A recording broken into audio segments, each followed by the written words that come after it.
Okay, y'all. First of all, I just want to say I am riding shotgun. I'm not driving. Second, I have been wanting to post something for a while now regarding this subject, and only because it's been so heavy on my mind and something that's very relevant in my life right now today. It has been for quite some time.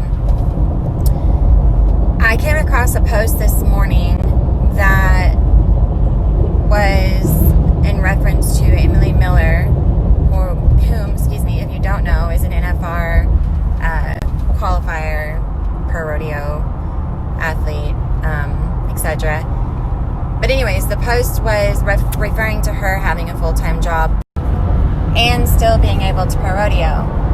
There were a lot of comments on this post, all reflecting on the same subject of, different trainers who have full-time jobs on the side and still manage to train, and some whom are just trainers and only train, and how both aspects are very difficult to achieve because you have to be incredibly dedicated and committed to your horses and to your success. There's a lot of people out there that are putting out awesome, encouraging videos and encouraging posts, and which I think is amazing, and I love that about our industry, that are really inspiring a lot of people, especially, younger generations. I'm hearing a lot of things like, oh, I want to sell my horse and buy a rodeo horse because I want to go rodeo. Or, oh, I don't think my horse is fast enough because, it's not winning while I'm in the 2D or the 3D, and we have errors and mistakes, and I want to possibly sell my horse and get something faster. Can you help me? And so on. I'm hearing more of that lately than I feel like really ever before.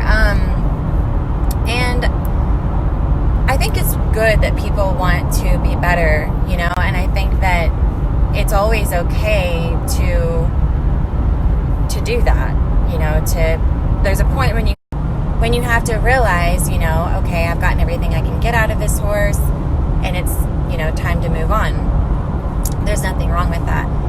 However, there are some circumstances when, and this reflects on another post I saw recently that Joy Wargo, I'm going to say her name wrong, Wargo, actually posted that was referring to the same thing. And she talked about how, there's not always a drill to fix something. There's not always a bit that's going to fix your problem. There's not always a quick fix. It's just time in the saddle. And I couldn't agree more with that, and I think a lot of times we want to throw in the towel and just start over with something better. But the thing is, you could have the best horse in the world, and if you're not committing time together as a team, it doesn't matter how good your horse is, you're still not going to be able to compete with the best, and you're still going to have problems. 9 out of 10 times, the only problem is you. Me. Us. 9 out of 10 times, we are not committing and dedicating enough time with our horses, enough time in the saddle. Our horses aren't legged up properly. Our horses aren't prepared properly. We're not prepared properly. And I can say as a trainer, full-time, and yes, that is my only profession, and yes, it is very difficult, but I can say as a trainer, I've been doing this for a long time, and there are other people that are much more successful, better than I am. In saying that, when I'm my best and when I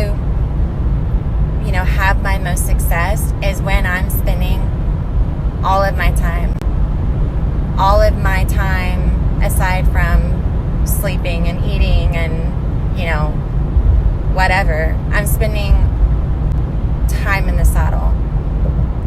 When I am not at my best is when I'm occupied with other things, when I'm distracted by other things, when I'm not making it a priority.